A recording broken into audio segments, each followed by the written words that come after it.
What's up guys, this is SkyTech Freak and today we're going to be talking about the Razer Chroma Addressable RGB controller. And as you can see, my table is like a mess. It's been littered by all the Razer Chroma RGB accessories that I have, so I sort of just pulled out all the peripherals and accessories of Razer that I had that support Chroma RGB so that we can see how it works with this RGB controller. I'm usually a Corsair guy, that's why none of these were already plugged in.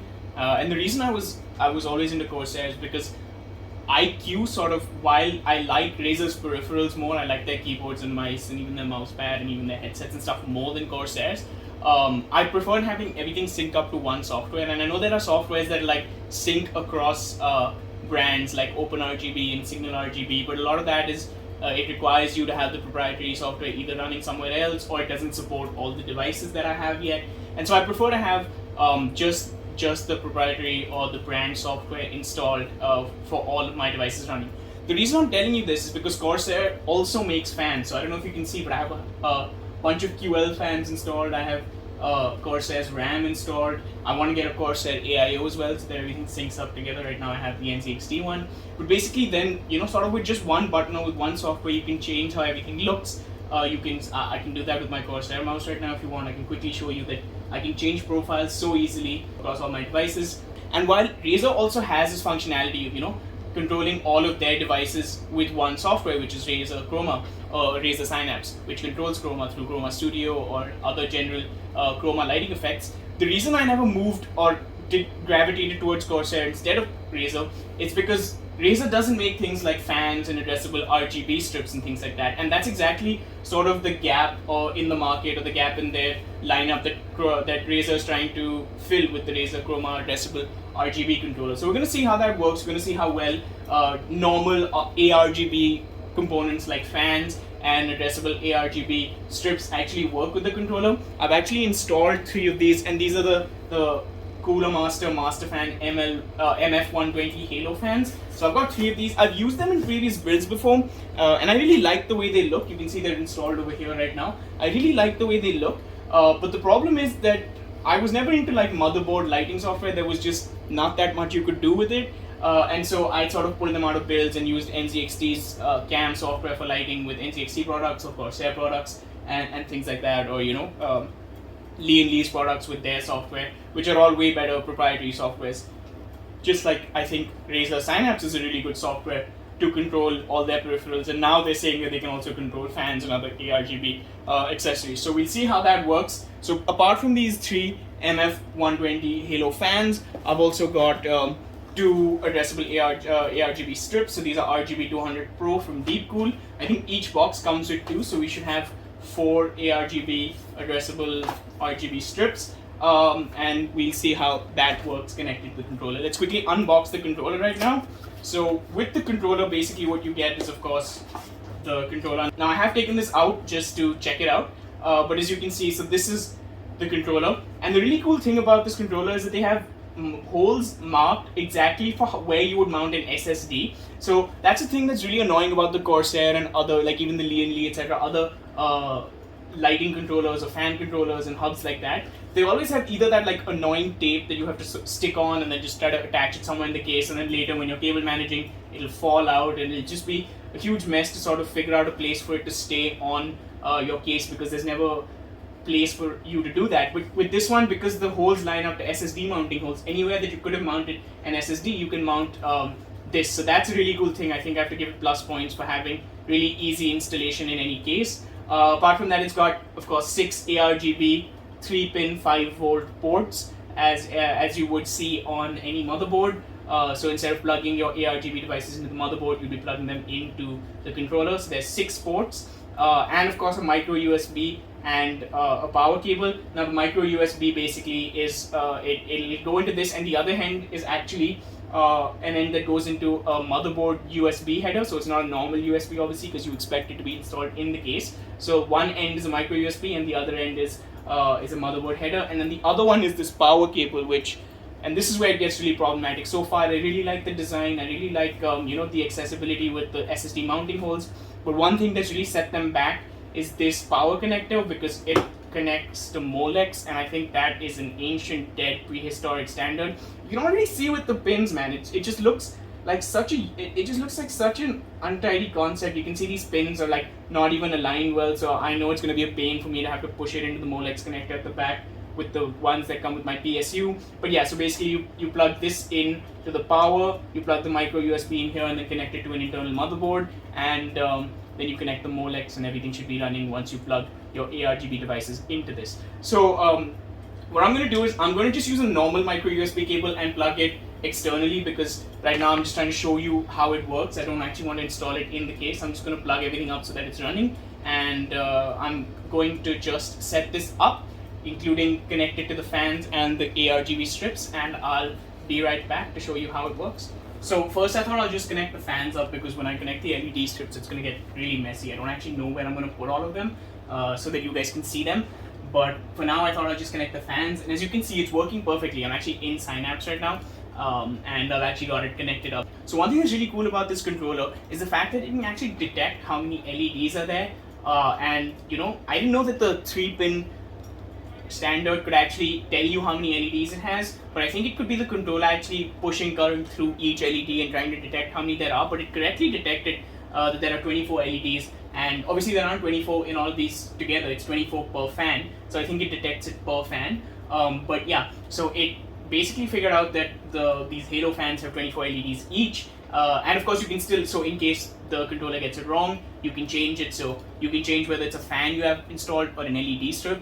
I'm sure you can have like ARGB, AIO heads and stuff like that, but you can probably just say that that's an LED with whatever 5 LEDs or 20 LEDs depending on how many are there. This is of course a fan and not an LED strip, so we go fan, we say 24 LEDs, which it detected correctly, and now we can change the effects around. So right now I just have it set to like blue static, but we can look at some of the other effects that look really cool. There's this wave effect, and this looks so good. Like, I'm actually shocked at how good this looks.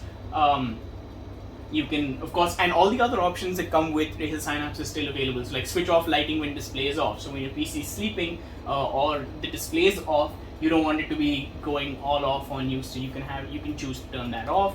You can go static. So let's choose maybe the purple. That is, since these are Cooler Master fans, we can choose the Cooler Master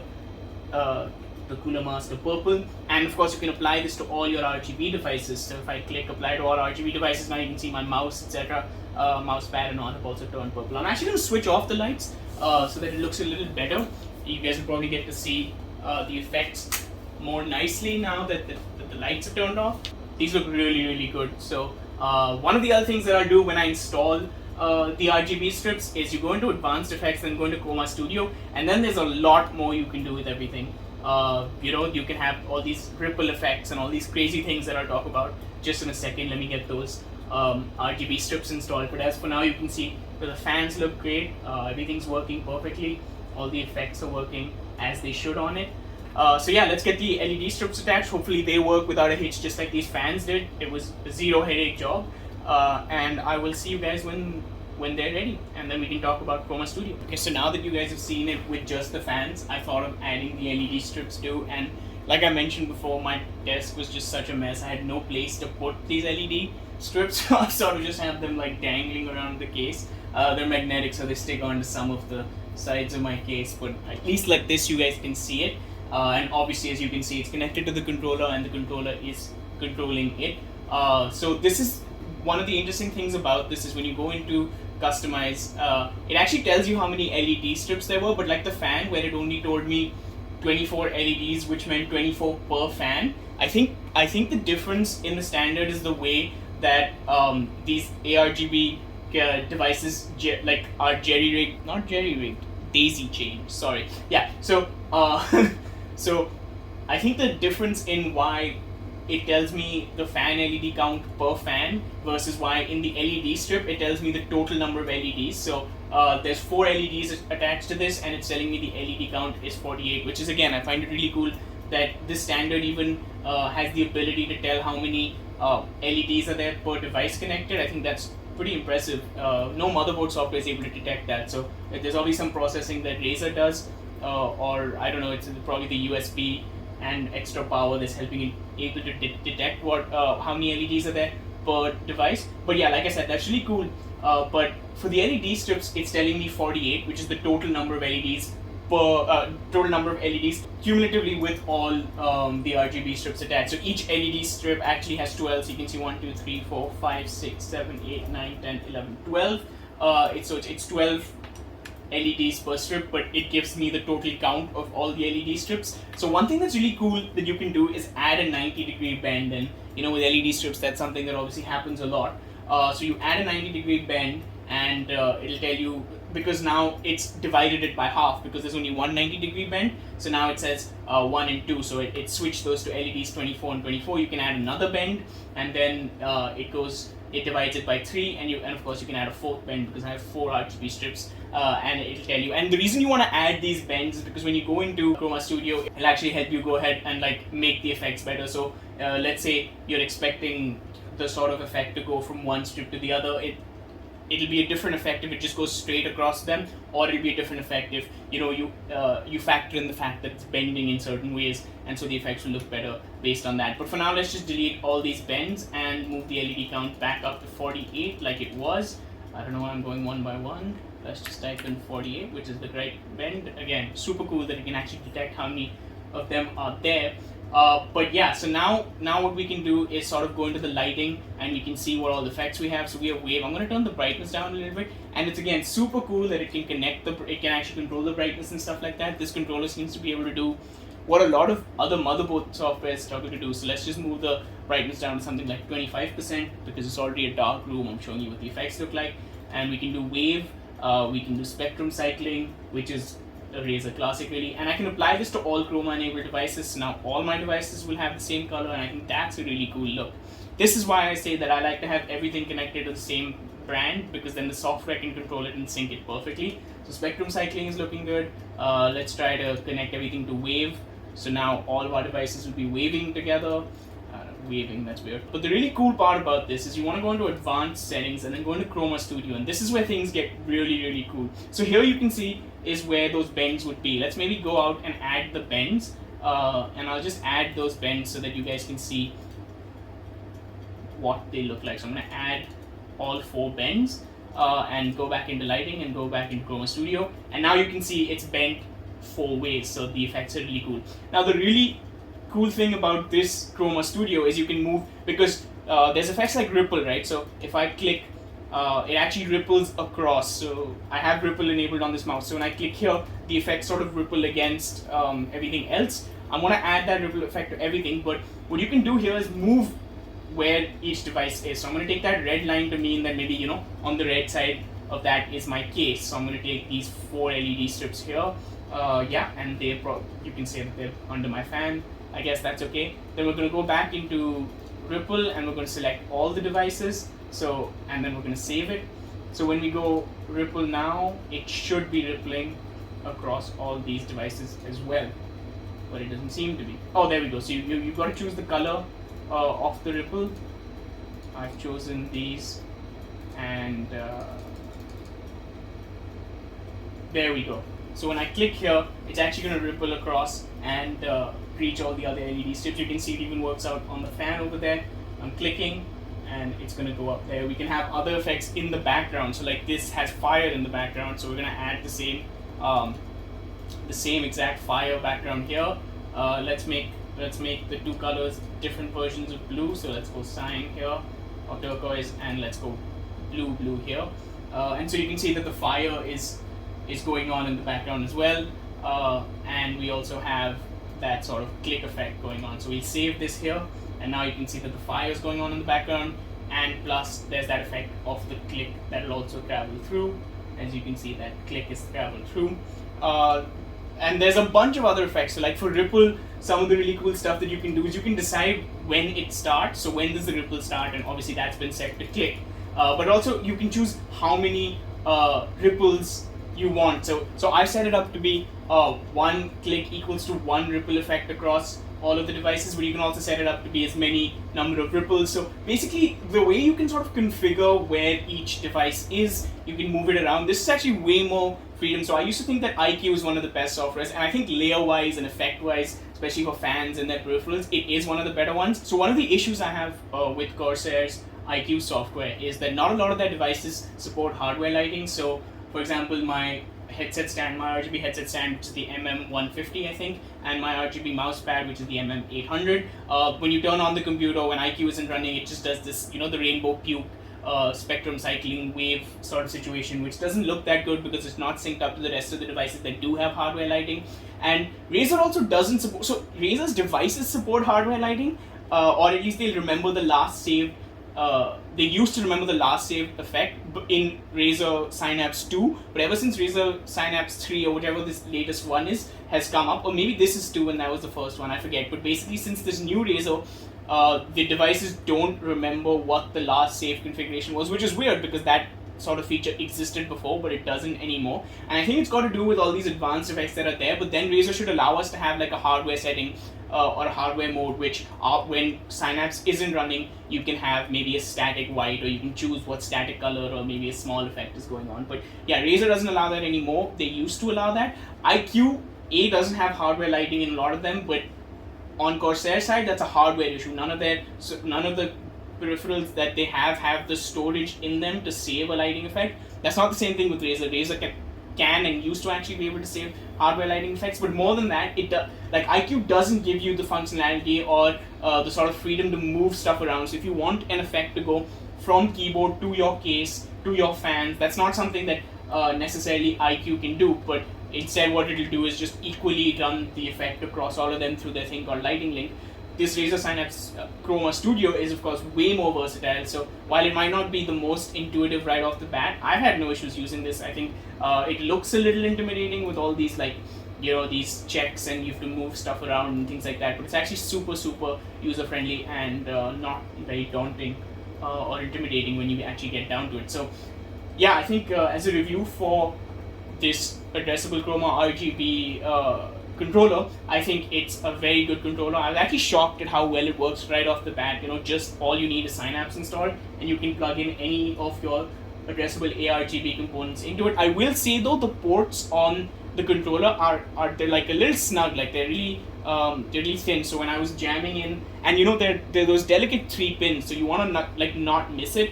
So I think Razer should have given a little more space for you to be able to put your controllers in, because in a motherboard you can have as much space because those things are just pointing out. You need to really be careful that you line it up correctly because of how snug it is. So even when I was pushing in the deep cool RGB strips, I sort of like the ends of the rubber connector was sort of like falling apart because of how snug that controller was. Same thing with the Cooler Master MF120 fans. So that's a bit of a criticism I have. The second criticism, of course, is Molex. Come on, you guys can do better than Molex for a connector to connect it to your power supply. Apart from that though, love the SSD mounting holes, love how well it works, really like how cool Synapse is and how well it works with Synapse in sort of combination to it all. So one thing I wanted to just address before I close off this video is basically, there's 6 ports, but how many RGB or ARGB components can you actually connect onto this? And I should clarify that you can't connect the 4-pin 12-volt RGB components to this because there are only 3 pins in this, and if you try to force something in there, it will short something. It'll either mess up your RGB, your non-addressable RGB accessory, or it might even mess up the controller. So that's not something you want to risk. Only ARGB devices should be connected to this. This happens a lot. People mess up by putting either an ARGB component into an RGB header or an RGB component into an ARGB header, and then it fries whatever that component was. You shouldn't do that. Only ARGB stuff should be connected to this. But yeah, I wanted to answer a few other questions that people might have, such as how many LEDs can you have on each port and how many LEDs can it support in total. So as far as in one port goes, you can have 80 RGB. So I have 48 right now on the deep cool sort of RGB strips. Actually the fans together are 24 each. So I guess it can't push more than those LEDs, but yeah, so you could still have, I think, 2-3 more LEDs or 2-3 more fans attached per port, but also you can't have 80 on all ports at the same time because the total number of LEDs that this thing can power and support and control are 240. So you have to be careful if you do actually have those many RGB components, which would be crazy. You want to manage properly and allocate each port differently. And of course, each type of RGB accessory, like you could probably have 2 different RGB strips of different companies connected to the same port, but I would still advise against it just because of how they work together. But definitely things like fans, and you can't have like a fan and and an RGB strip connected to the same board. I mean, you probably could, but it would mess up effects, right? You want the effects to be fan effects versus RGB effects, and you'd be adding bends to fans and things like that, which would just get confusing. But yeah, so 240 RGB LEDs in total, 80 per port. You need to be careful about how to do that. Other than that, I am super impressed by how everything has come together, how that little controller works. By the way, you can mount it. Everything about it, I think, has just impressed me, and I think now because of how much I love Razer peripherals, and now that I can sync up these fans, and I know for a fact that the Lianli Uni fans work with this controller too, because that also goes into, that has the option to go into your motherboard, so you could control it to this, and then you can have your Uni fans, which are such sexy looking, good airflow fans, plugged into your RGB controller, and then you can have all your Razer peripherals synced up to maybe those Uni fans. And then I know some RAMs are also supported on Synapse if you go through, I think, MSI software and something like that. So now Razer has created a full ecosystem. Earlier it was just their peripheral ecosystem, but with this one controller, what they've managed to do is sort of unite everything and have you control everything just with Razer Synapse, and you don't need your motherboard software, you don't need Corsair IQ, you don't need NTXT Cam. You can just have everything done through that one controller, and I think that's pretty impressive.